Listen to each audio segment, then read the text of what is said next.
Did Neal Brown just earn himself at least one more year at the helm of the West Virginia football program with the win over the UCF Knights yesterday, this past Saturday, November the 23rd? We're going to talk about that in this show.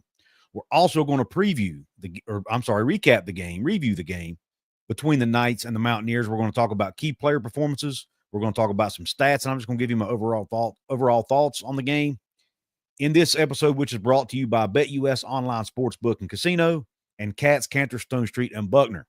What is up? Welcome into this episode of Couz's Corner, this live edition of Couz's Corner, post-game edition.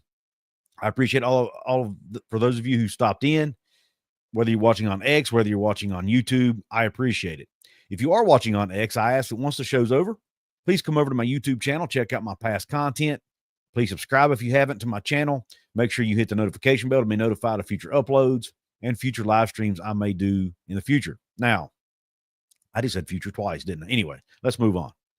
I appreciate all of you who are here. I'm getting tongue-tied today. Probably should have drank some water before I came on. Nonetheless, I'm here, and we're going to talk West Virginia football. Before we get too much further, though, I do have to give a real quick shout-out to one of those sponsors. So I'll be back right after this. Since 1931, the attorneys at Cats, Cantor, Stone Street, and Buckner have been the voice for victims who have suffered serious injury or death. They have a fierce passion for truth and justice and a sincere compassion for those who have been wronged by others. Whether you have been in a car accident or fighting with an insurance company, or you or a loved one has suffered serious injury or death due to medical negligence, we will ensure your voice is heard loud and clear. Cats, Cantor, Stone Street, and Buckner will ensure there is justice for all West Virginians because we are your lawyer, your voice. Visit us at yourlawyeryourvoice.com. What is up? Welcome into this edition of Couz's Corner. Come in and butter yourself up to the bar. Let me pour you out this shot of top shelf college football news and analysis. And, of course, on tap today, we're talking about the West Virginia Mountaineers and their win, their 31-21 victory over the UCF Knights yesterday in Morgantown. Now, it was a game that where the attendance was a little bit lackluster for multiple reasons. I think there was a little over 40,000 people that they announced in attendance yesterday. Obviously, you had the weather was pretty cold. It was like around 40 degrees, I think. There was may have even been some rain and whatnot, not 100% sure. You had obviously the students out on starting their Thanksgiving break, so there were not a lot of students in town to attend the game. You had obviously the start of hunting season, I'm sure didn't help. And then also you've got just the frustration and even some apathy that has now popped up in the fan base over the mediocre performance. Let's just leave it at that. And the underperformance of this team. Team has not lived up to expectations. Coach Brown has acknowledged it in multiple press conferences. There's just it's just not a good vibe. It's arguably one of the worst vibes around the program I've seen in some time. However, yesterday was senior day, and I do not want to lose sight of that. Those players went out yesterday and won a football game. And I do want to give them some props for that. They came out and with the lackluster crowd, with all the negativity surrounding the program, and they came out and they played their butts off for their coach, for their fans, for their teammates, for themselves, right? We've got to give a shout-out to those players for doing that. Special shout-out to Garrett Green, who was 31 of 21 passing on the day for 118 yards and a touchdown, but also had several yards on the ground in the run game once again. You had C.J. Donaldson, who just ran his tail off, especially in the first half, had a really good game, one of his best games all season. You had Hudson Clement, who stepped up and made some big catches. You had Anthony Wilson, who had another double-digit tackle day on the defensive side of the ball. You had Preston Fox, who had an absolutely great game returning kicks and punts, especially on the kickoff front. You had Oliver Straw, who punted the heck out of the football. Great day for him, was able to flip the field on a couple of occasions. And then, of course, Michael Hayes, a good day kicking off and making his lone field goal and his extra point attempts, all of his extra point attempts. So a lot of really good performances in that game. Also want to give a shout-out to Jeff Couz, who I thought called a really good game on the defensive side of the ball. They changed some things up, had some four down fronts with three linebackers on the field. There were times where they had Lathan, Carrico, and Trotter on the field together, or maybe Ben Cutter in one of those spots as well. So something that I'm sure UCF was probably not prepared for, but they came in the game knowing they had to stop the run, so they put their run stoppers on the field, and they did that. Now, I do think UCF was a little bit stubborn in the game. They should have thrown the ball more than they did, right? They did not throw the ball very much. If I'm a coach playing against West Virginia, I'm trying to take advantage of their weaknesses, and I'm throwing the football more. Now, they did cover better yesterday than they have. They have covered better their last three games. So I do have to give them some props for that, but they still, every game you see at least one or two busted coverages, whether it be miscommunications or whatever. And we did see one or two of those in the game against the Knights. But overall, I thought the defense played okay. I mean, they did what they needed to do. They held UCF well under their season average. UCF came into the game averaging 464.6 yards per game, and West Virginia held them to 348. 348 held them well under their season average by a little over 100 yards. So good performance there. UCF had been averaging 262.8 yards on the ground. West Virginia limited them to 176 yards on the ground. So a really, really great job stopping or at least limiting that UCF run game. RJ Harvey got his yards. He got his 130 yards. But you're not going to completely stop a player as good as RJ Harvey. And he's going to get his yards. He did yesterday against the Mountaineers. So a great game by him. Let's go ahead and look at the team stats real quick. And then I'll get to some comments here later in the show.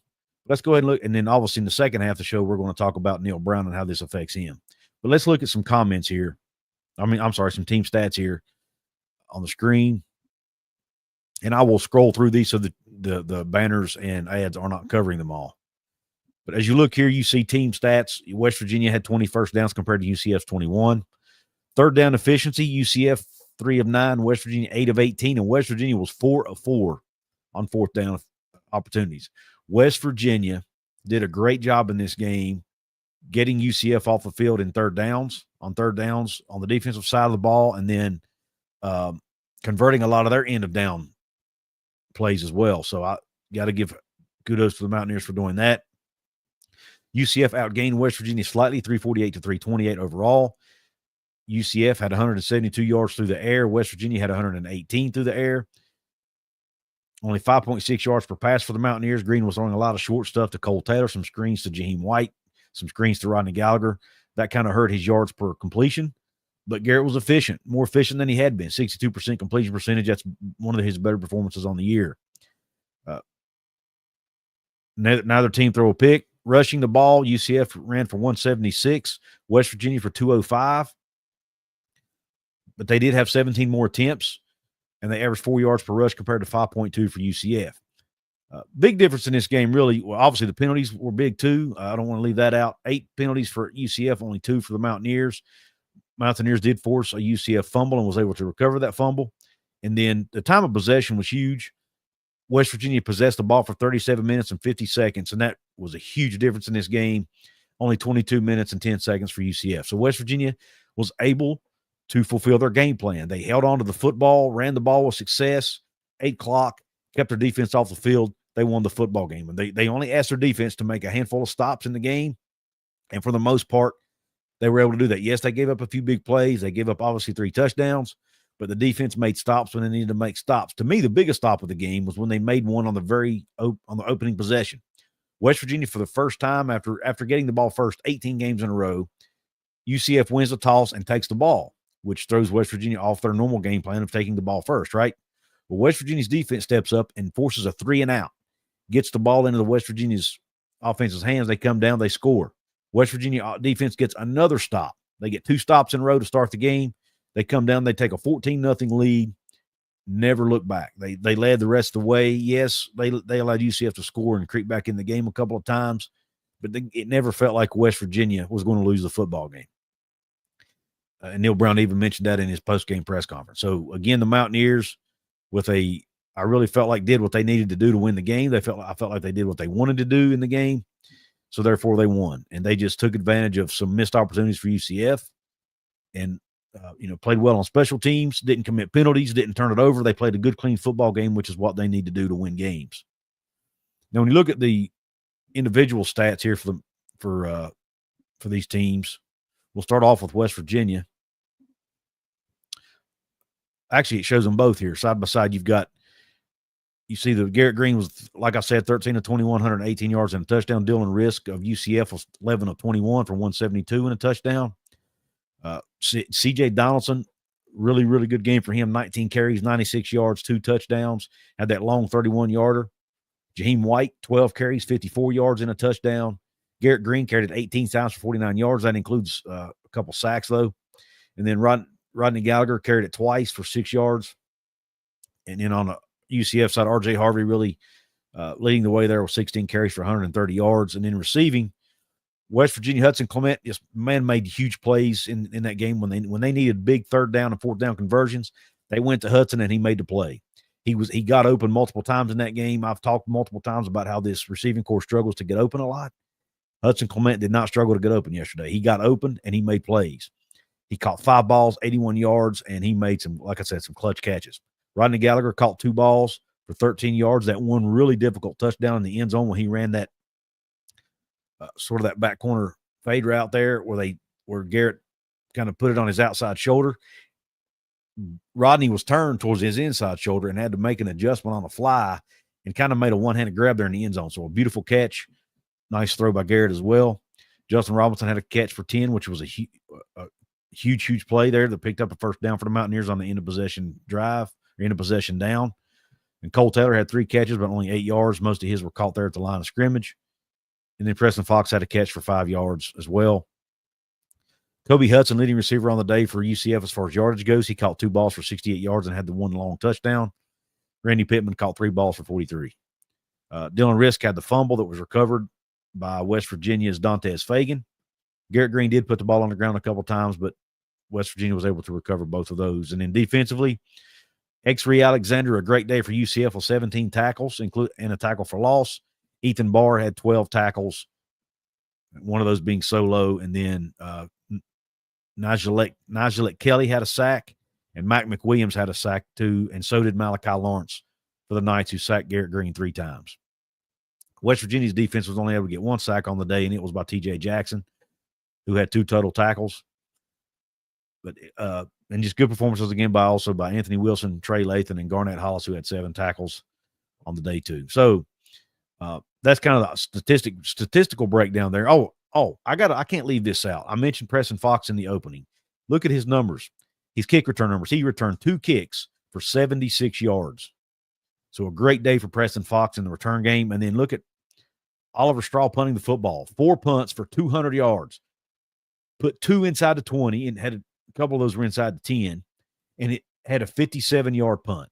So a really, really good day for Oliver Straw. Averaged 50 yards a punt. That's a big day for a punter. So a great game for him. So West Virginia won the special teams battle, which I talked about in my show with Jonathan earlier in the week, the Golden Blue Breakdown. I said West Virginia needs to win the special teams. They did that. I felt like with Fox in the return game and with Oliver Straw punting. And again, can't leave out Michael Hayes with his kickoffs and his making his extra points and his field goal. And then the kickoff coverage was good as well. So hats off to the kickoff coverage units. So there are the stats. So again, want to emphasize there are seniors on this football team who went out and won a game yesterday. They put their heart on the line, their bodies on the line. They played great. Garrett Green once again made some huge plays with his legs, gutted out a couple nice runs. The one that sticks out to me is when West Virginia was trying to get, I think it was 4th down. He had to get 10 yards. He ran the ball. They had him stop short at the 9. He spins off a guy and ends up getting 11 or 12 yards on the play to extend the drive. That was just one of many plays that Garrett made on the day with his legs that extended drives, kept West Virginia alive. West Virginia drives alive, and he really just willed his team to win and then threw some really good balls yesterday too. The balls he threw down the seam to Hudson were all good, accurate balls. The one he threw to Rodney, I thought was a good ball. Probably could have been a little bit more toward his back shoulder, but had he put it any further out, it probably would have been incomplete. So again, got to give him credit for that one. So a good day for him. I felt like was able to go out with a win and a fairly strong performance as well. And again, some other seniors, Sean Martin had a good day. Didn't show up on the stat sheet, but he graded out really well according to PFF. Had a really strong day in the run game and helping stop the run and plugging holes so that his teammates could make plays. Fatorma Mulba had another good day. Obviously, I mentioned Anthony Wilson. Josiah Trotter had himself a nice day. The secondary had a decent day. It was one of their highest graded days on the year.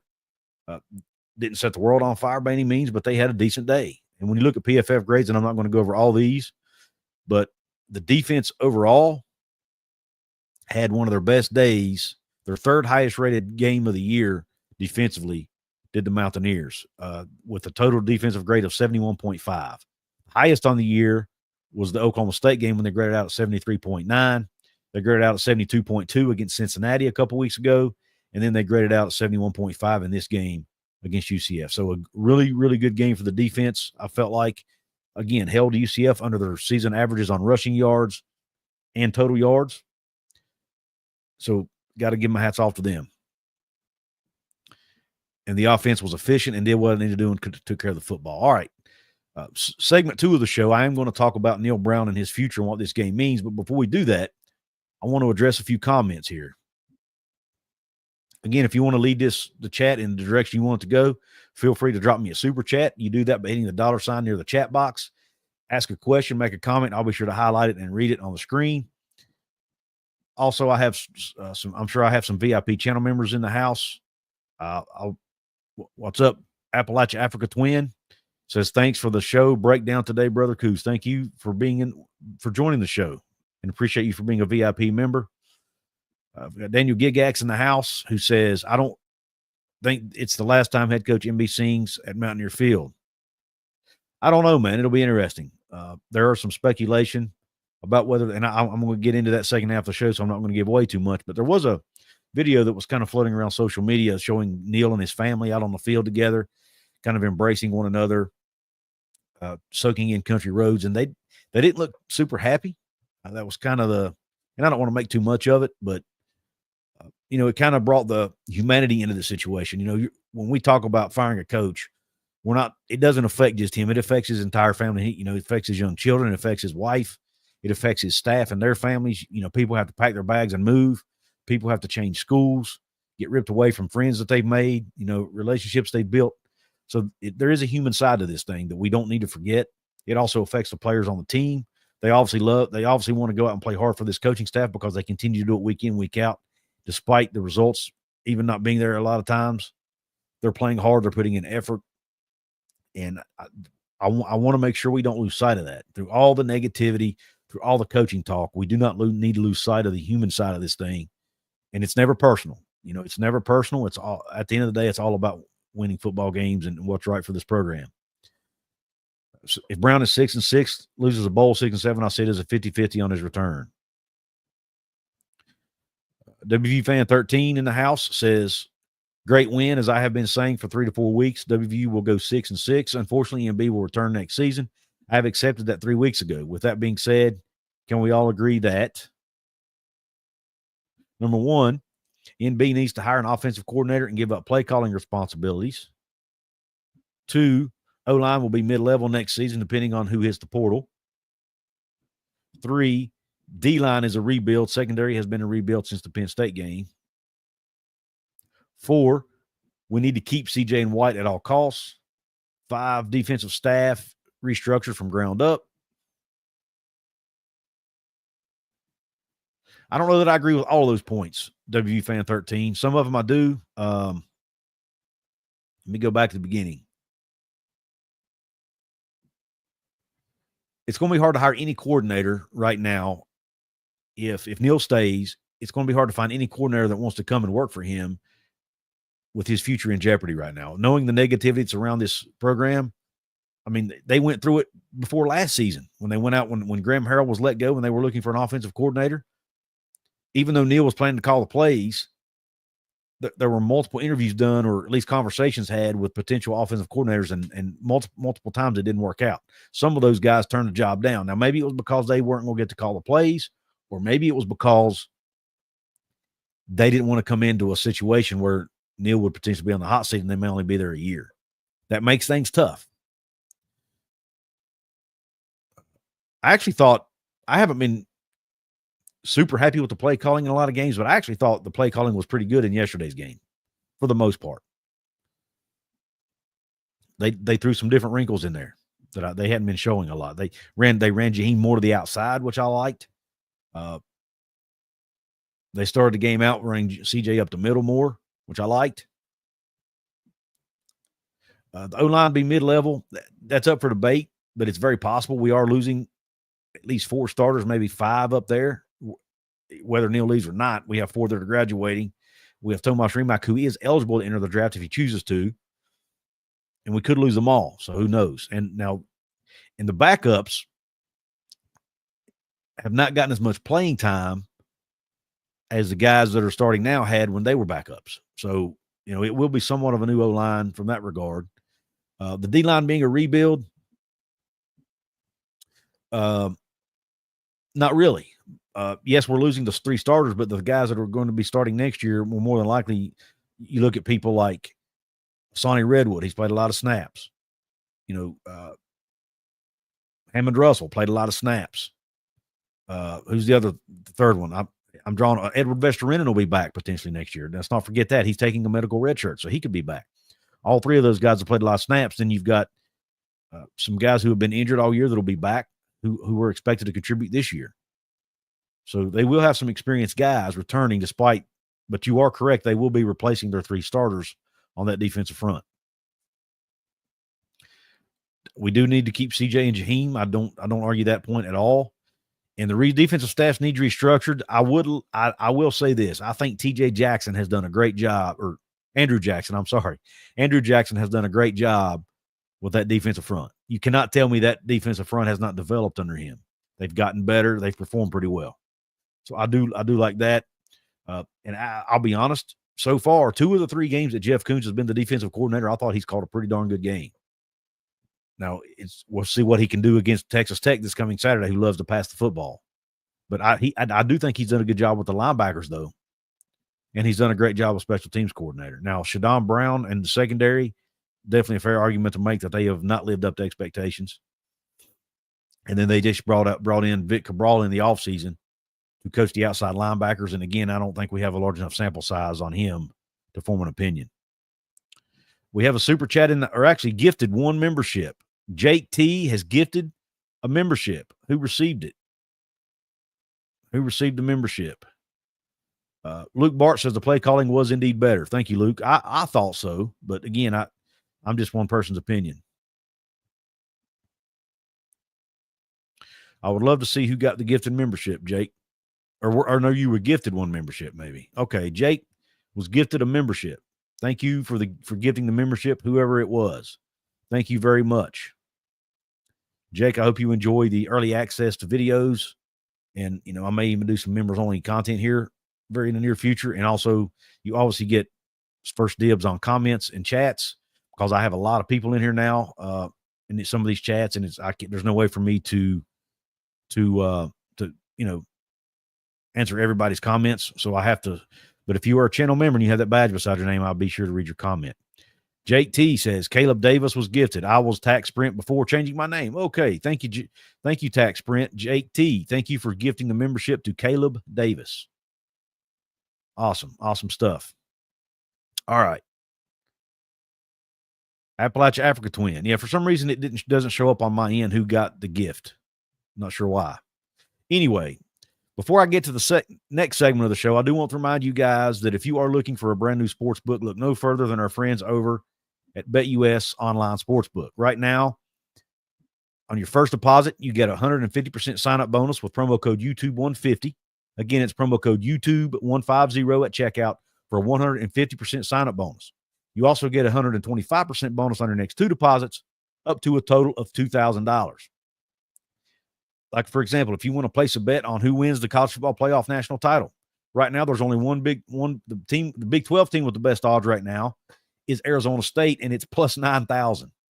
So it's not looking good for a Big 12 team to win the college football playoff. The best odds right now are Ohio State at plus 250 to win the college football playoff national championship. Georgia is at plus 350.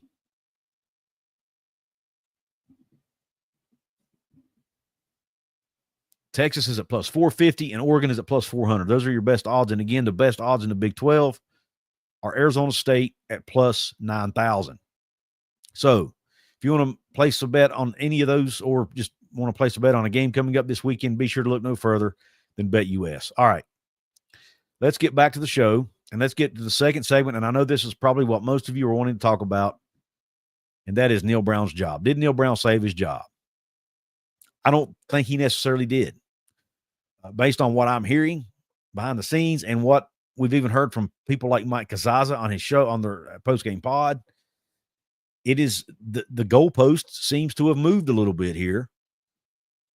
It was thought several weeks ago that Neal Brown's job was pretty much safe, especially if they made a bowl game. Well, now, after all the controversial comments the past few weeks, after the fans have disengaged seemingly, after public perception has taken a hit, after donors are probably starting to pull money, I know some fans have stated they have on social media, I think they're now looking at this going, wait a minute now, we might actually be worse off if we keep Neal than we will be if he stays, despite going to a bowl game. Now, if Neal goes out and wins next week and goes 7-5, it might change the conversation and it might not. I don't think anybody knows the answer to that question right now, except maybe Renbaker himself. And he may not even know. But it has been made clear, at least according to Couz, that, and even from what I'm hearing from some of my sources, that the Board of Governors, I was trying to think how to word this here. The Board of Governors has given Wren the green light. Should he decide to use it, they have given him the green light on firing Coach Brown. At least that's the understanding I have right now. So I don't think Neal necessarily saved his job with this win, because the fans are just ready for a change. And I think they realize it's going to start affecting season ticket sales. It's going to start affecting attendance. It's going to start affecting, donations to the program. I'm expecting here in a few days for there to be an announcement about the MAC and Country Roads Trust merging, and Country Roads Trust coming in-house. With the House settlement coming down the pipeline, the school is going to start paying athletes revenue sharing. So Country Roads Trust, UCF, I think, made a similar move a few days ago. West Virginia is now making that move, and I'm sure they won't be the last to do it. So Country Roads Trust, NIL will be coming in-house now, apparently. Now, players will still be able to do NIL deals from outside sources, is my understanding. And anything over $600 is supposedly is going to have to be, I guess, approved or whatever. But 600 or less, I guess, does not, basically. But I know what they're trying. They're trying to keep these big mega donors out of doing NIL deals with players, or doing pay for play, so to speak. Leave that up to the schools to do that.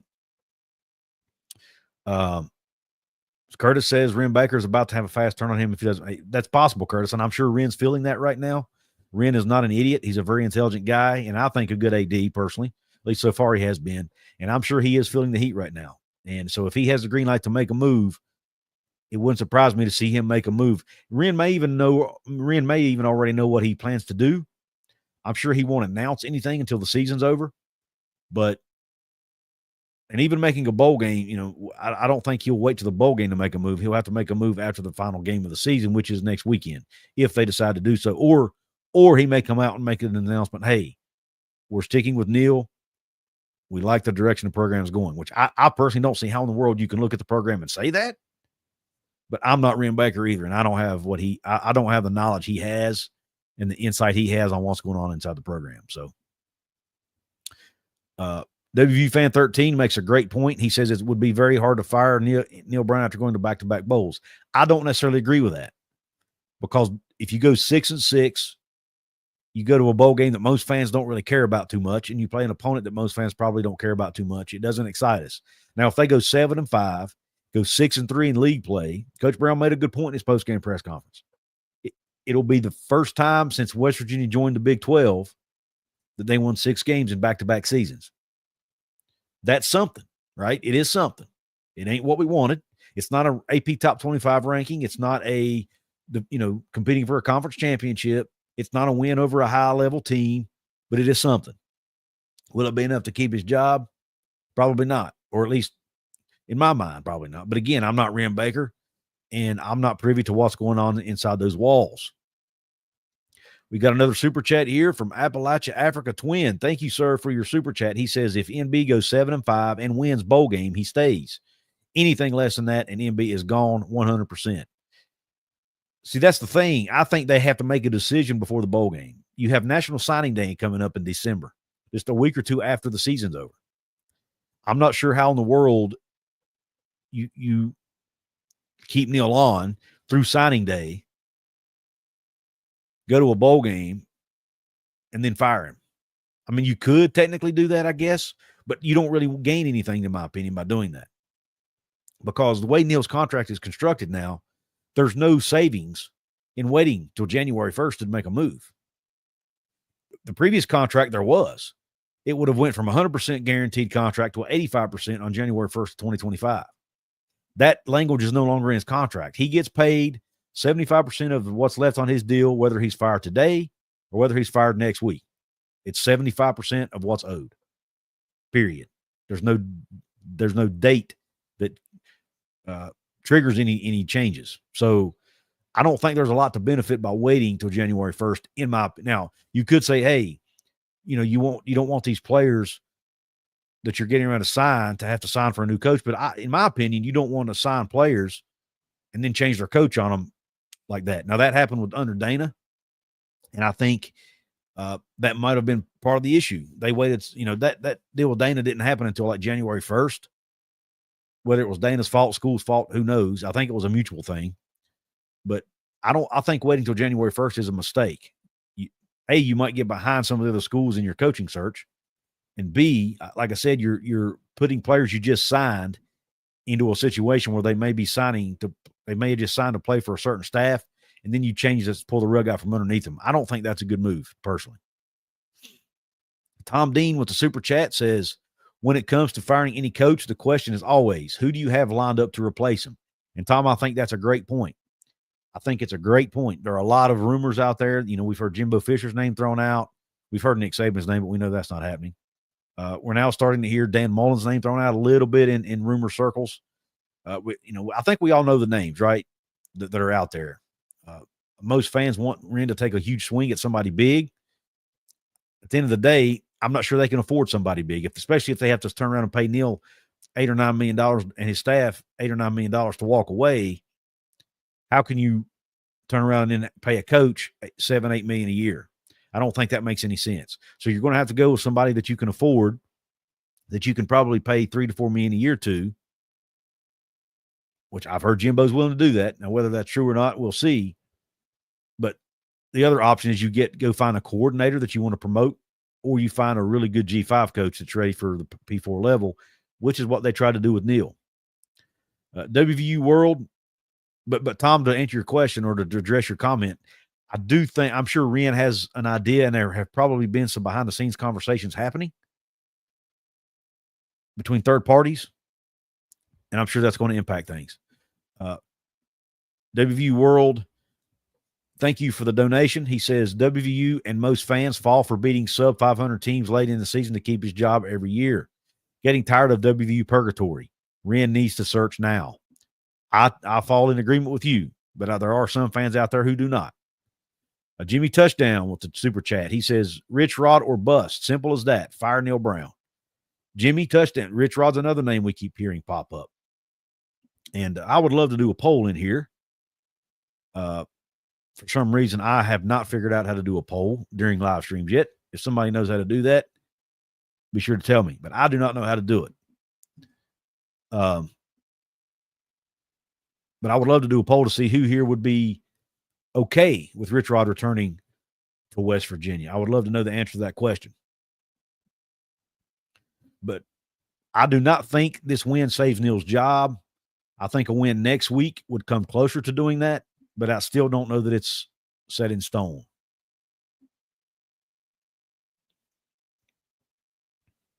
Richard Durr says he'd like to see Rich Rod back. Jay wants Rich Rod. Country Roads Podcast said we cannot afford Kotelnicki. What's Kotelnicki making right now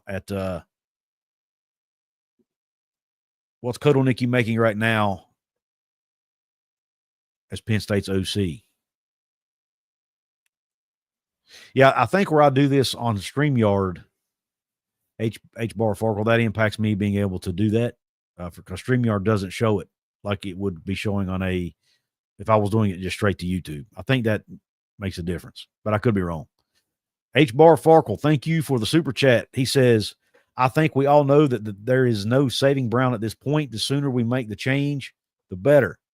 I would like to see Rich Rod. Thank you for the comment. Owen Sapelnik says, things are bad when a lot of fans openly want Rich Rod back. Yeah. I'm okay with it. I'm okay with Rich Rod coming back. But my fear is there are still so many fans out there who would not be, that you might cause even more division in the fan base than what we're seeing now. That's the fear I have. Again, I'd be okay with it, but I still think there are a lot of fans out there who are still mad about the way Rich Rod left and the fact that he left at all, to be honest. There are going to be some fans who will never forgive him for that. Jake T says, if Holgorsen never left, do you think we would be as disappointed with the program as we are right now?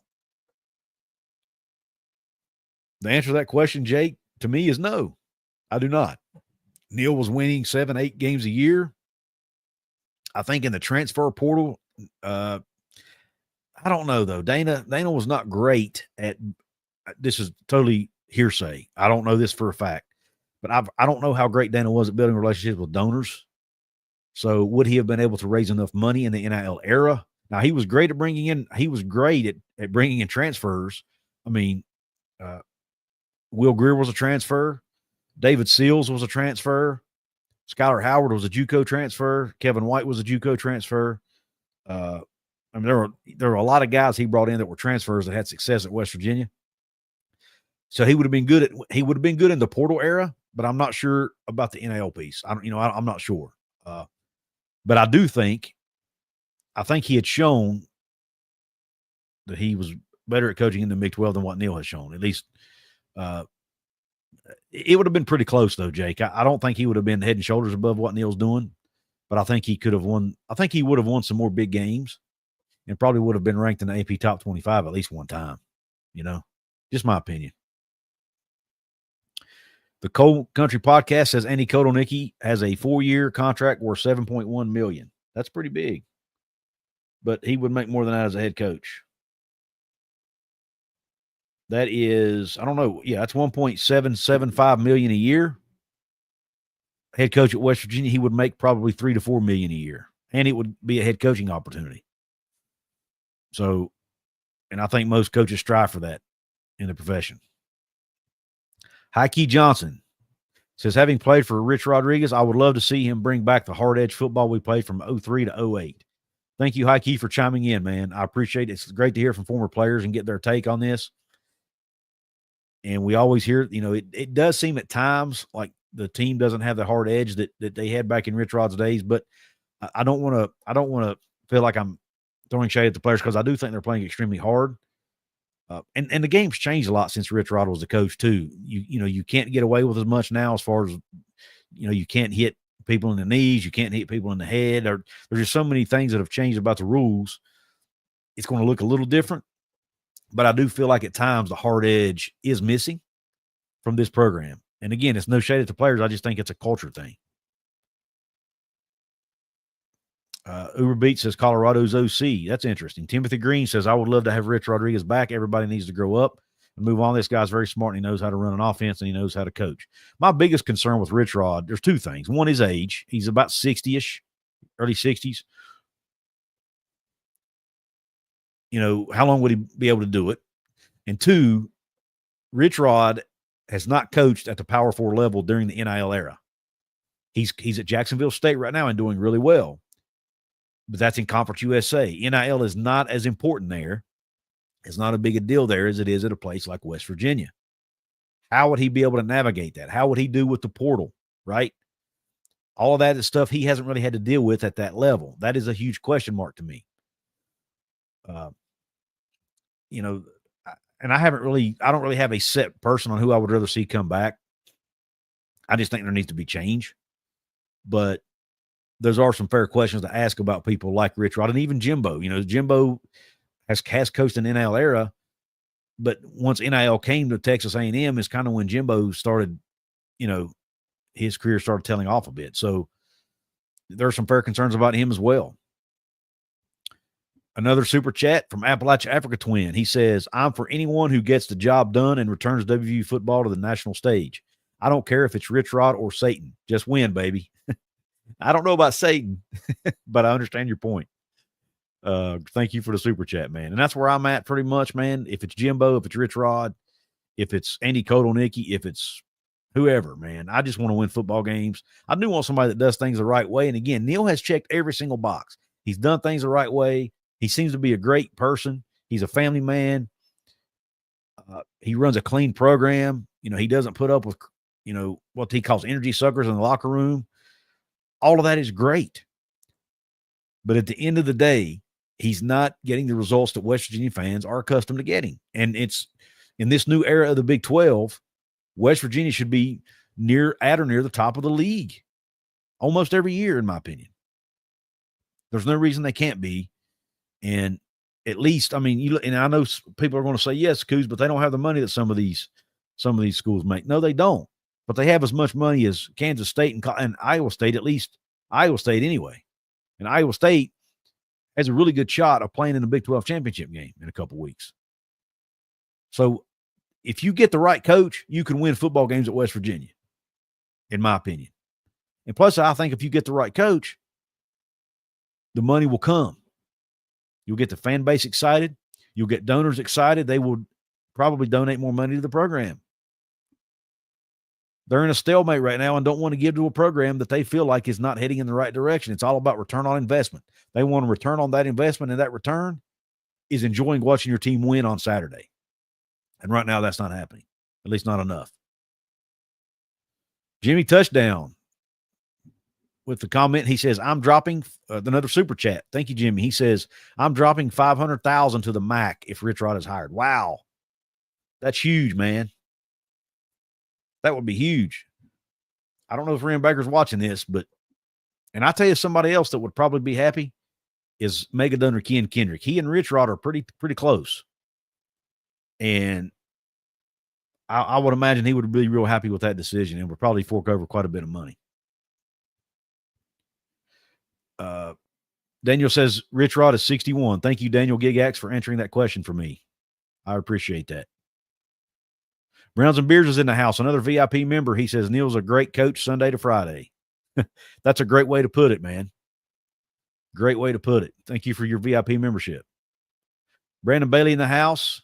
Another VIP member says, I'm not mad at Rich Rod for leaving, but what has Rich Rod done outside of the Pat White era? I don't care who comes, but we just need a change. Well, he did okay at Arizona, which was a hard program to win at.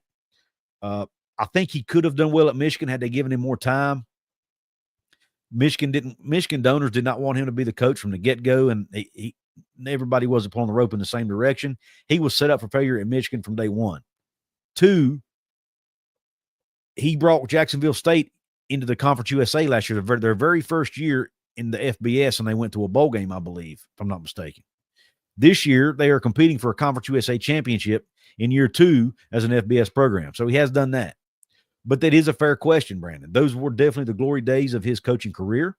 Could he replicate that again? It is a fair question to ask. And none of us know the answer to that. Curtis says Rich Rod is washed up. And he also thinks Texas A&M was the issue, not Jimbo. I will say this, though. Mike Elko had them ranked 15th going into the weekend. So was that the case? It's a good question. It's a fair question.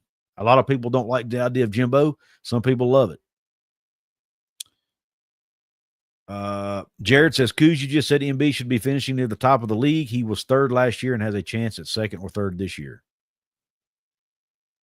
Does he have a chance at 2nd or 3rd with 3 losses? Maybe 3rd, but Jared, that's a good point. But I just maybe I used the wrong terminology. When you watch this football team, does it look like a good football team to you? It doesn't to me. It doesn't to me. They've had how many chances? They're 2-4 at home. It wouldn't have been as bad, to be honest, had the coaching staff not hyped the team up so much going into the season and made these comments like they were the most talented team they'd ever had. All this other crap that they spewed that ended up not being true. And it's just been a hard pill to swallow, man. And the team has not performed well at home. Anytime there's been a big moment, they have faltered. And I think those are the things that have fans so frustrated. Not being ranked in the AP top 25.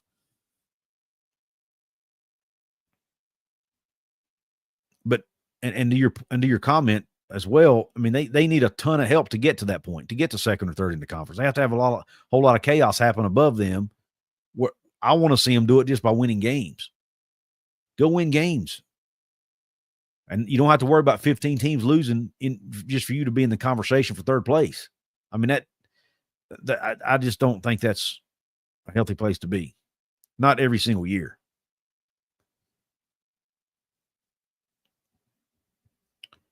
But it is a fair argument. It is a fair argument. Charlie says, where's Doc Holliday when he good? I think Doc Holliday is like mid-60s at this point, and I'm pretty sure from everything I've heard, he's retired and happy with retirement. But could he come back and have a role on the staff? Absolutely. No, very possible. Some of y'all act like Jimbo and Rich are the devil, but if they came in and started to win football games, would change up so quick. Don't play both sides of the ball. All fair comments. So just to summarize for you, those of you who may have came in late, I do not think this win on Saturday against UCF saves Neal Brown's job. However, and I do think it's very possible he gets fired. But I also think it's very possible that if he goes out and happens to win next Saturday, he finishes 7-5, 6-3 in the Big 12 for the second year in a row. It may be hard for Wren to justify firing him. I think there are two different ways of looking at this thing. I do have a feeling a decision will be made before a bowl game is played. And to me right now, it's about 50-50 as to whether Neal returns or not. That's just where I'm at. Everything I'm hearing is that the Board of Regents has given Neal, or the Board of Governors has given Wren the green light to do whatever he thinks is necessary. They'll figure the money part out. That is everything that's out there right now. So we'll see. We will see. Jimmy Touchdown with another donation. He says, how about the awful rap Marshall is going to have? Ran off 2 winning coaches, Doc Holliday and Charles Huff. Rich Rod will have WU 10-2 next year. Has Marshall ran off Charles Huff? He's still there, isn't he? I thought they were pretty happy with Charles Huff. They're winning. I mean, they're one win away from playing in the Sun Belt Championship game, aren't they? But it was crazy that they ran Doc off, though. I will say that. Doc Holliday was winning football games there. I saw where Daniel Gigax had a comment. He says, how about we see what happens after the bowl before we figure out who we discuss as next coach? But Daniel, again, and that's a fair point, man. But what if you wait that long, you're behind the 8 ball on hiring your coach, and you've already signed a recruiting class. And then they may all transfer right in the middle when you're getting ready to start spring camp. And I just don't think the timing would be great. In today's game, you cannot wait till January to fire your coach, in my opinion. I think you need to make a move as soon as the regular season's over. Promote one of your assistants to coach in the bowl game as an interim, and then you make a decision. I just don't think it's a great idea. You at least need to start your search before the bowl game. Preferably you have a coach in place, like I said, for signing day. But this signing day being a couple weeks after the season's over is really terrible timing, in my opinion. It kind of puts coaches and players in a tough spot. Because if, say you're a player, you're committed to a school, and you really haven't been visiting any other schools, and all of a sudden, boom, you have a new coach. What are you supposed to do,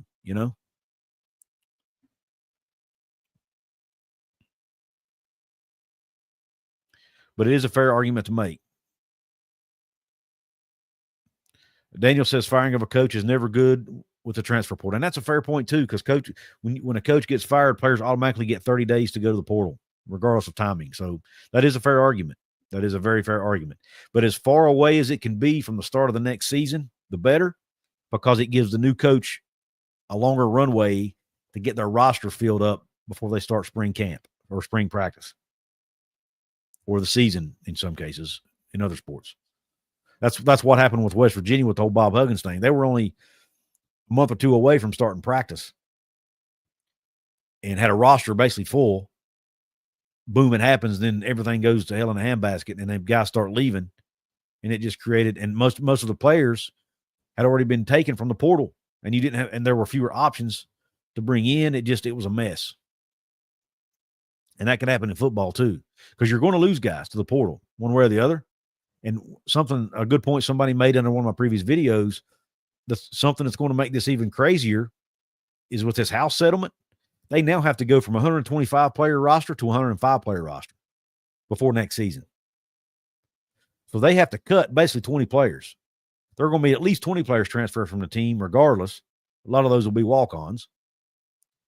Then you have other guys transfer for money at other programs, for playing time at other programs, whatever. And then if you make a coaching change, there'll be even more transfers. So it's going to be chaos one way or the other. So you want as much time as possible to deal with that chaos, in my opinion.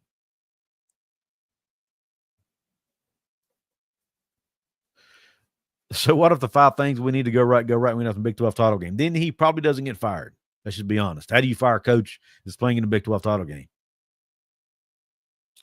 Daniel, they do not have to. They don't have to add the 20 scholarships, but they can if they choose. If I had to guess, West Virginia will probably stay at 85 scholarships and have 20 walk-ons. That's my guess. But I could be wrong. I know that's what some other schools have already announced they're doing because they can't afford to add. And another thing, too,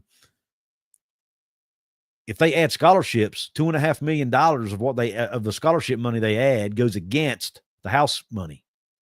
So that's $2.5 million less they'll have to pay for play. Basically, it counts towards that. So that $20 million cap or whatever they're going to have in house money, if you add additional scholarships, it goes against that number. Ren actually talked about that in the interview I did with him a few months ago. So adding scholarships, that's less money you can pay in NIL down the road, right? Or pay in revenue sharing. So my guess is they'll stay at 85 scholarships and just reduce their walk-on count by 20 and call it a day. That's what I think will happen. But I could be wrong. Again, maybe they'll use that as a way to recruit. I don't know. Tom Dean says, I don't think the portal exit is an issue if you have a new and better coach ready to announce the next day. But you really can't start a coaching search as long as you have another coach still in the job. You know what I'm saying? Daniel, I did not, but I will check it right now.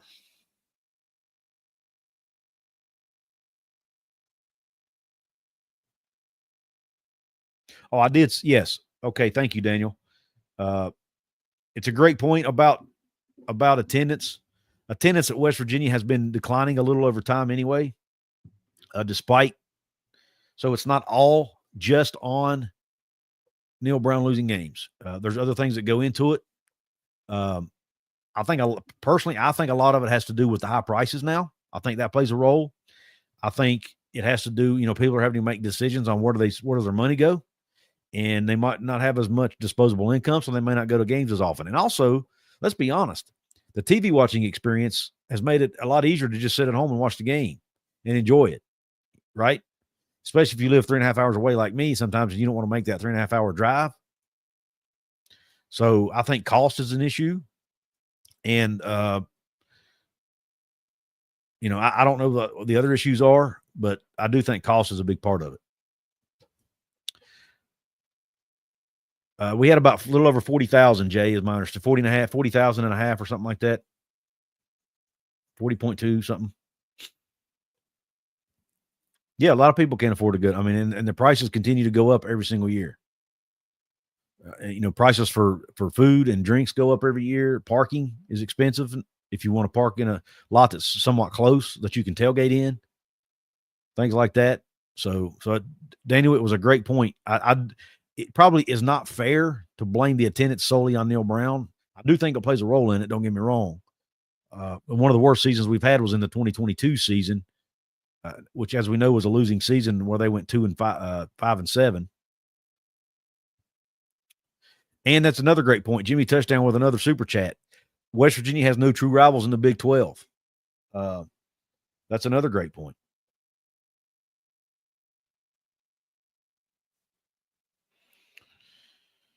I'm just going to look at this, what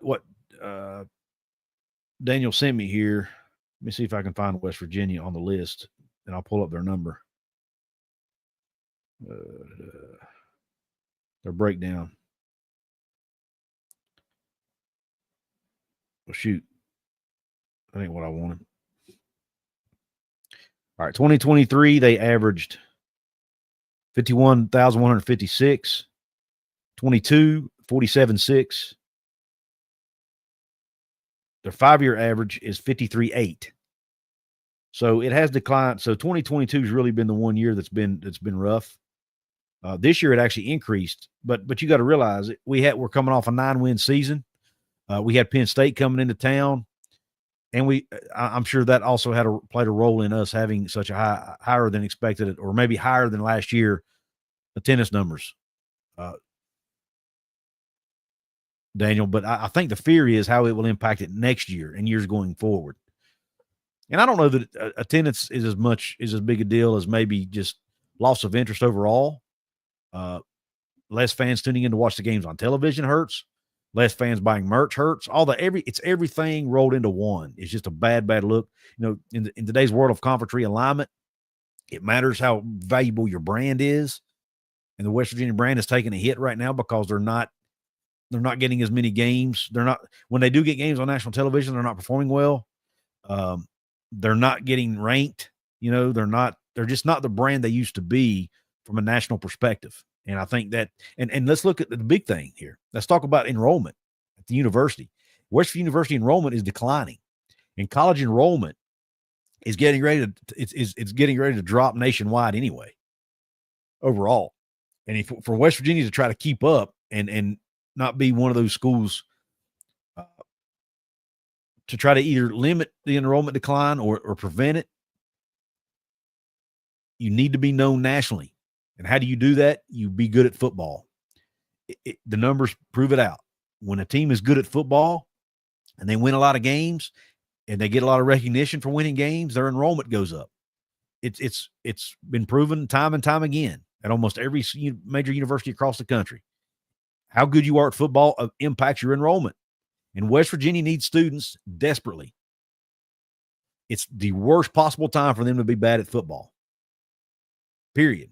So, and it's also extremely important that if Rembecker does decide to move on from Neal Brown, it is crucial that they get the hire right, because if they mess it up, oh my gosh. And something else, I'm going to ask the fan base. If you get what you want, if you're one of these people that are pulling funding, demanding a coaching change, and they make a coaching change, please start funding again and even up your funding if you're able to, because we need to win football games, period. All right. I appreciate, and Daniel, you make a great point. The Saturday before Thanksgiving game is always tough. Again, you've got hunting season, you've got bad weather, all these things playing a factor. But I think if the team is winning a lot of games and if there's something major on the line in that game, I think fans will show up. I think you have at least, if that game yesterday would have determined whether West Virginia played in the Big 12 championship or something, I think you'd have had 50,000 people there. I really do. But I could be wrong. Appalachia Africa Twin, getting the last minute super chat in here. He says, cost isn't the issue. When the event is worth seeing, I don't care what it costs. Whether it's $900 for WVU season tickets or $1,200 for suite seats at Bristol Motor Speedway, I'll pay if it's worth it. That's a great point. And some people will Appalachia Africa Twin, but you got to think about, there are people out there. And I do think that's a huge, again, if they decide to move on from Neal, I think that's going to be the biggest factor, is they're going to look at this and go, wait a minute. It's going to cost us more to keep him than it will be to lose him. Jackson Clark, who's a channel VIP member, says, I've never felt so apathetic towards WVU football. Yesterday was the first game I didn't make a conscious effort to watch since I can't remember when. And there are a lot of fans in your shoes. It's not okay. Golf says this could be the single biggest decision Rembecker will ever have in his life outside of family. Yes, it is. In his career, it absolutely is, in my opinion. So, well, listen, one more quick shout out to my channel sponsors here. If you need a personal injury or medical malpractice attorney and you're in West Virginia or Virginia, look no further than Katz, Cantor, Stone Street, Buckner, Attorneys at Law. Call 304-999-HURT or go to yourlawyeryourvoice.com. If you're looking for a new sports book, look no further than BetUS Online Sportsbook and Casino. Take advantage of the 150% sign-up bonus on your first deposit with promo code YouTube150. Thanks to them for helping me keep the lights on. Thanks to all of you for helping me keep the lights on. I appreciate you tuning into this episode. And until the next time, hope the rest of your day is top shelf. And cue country roads.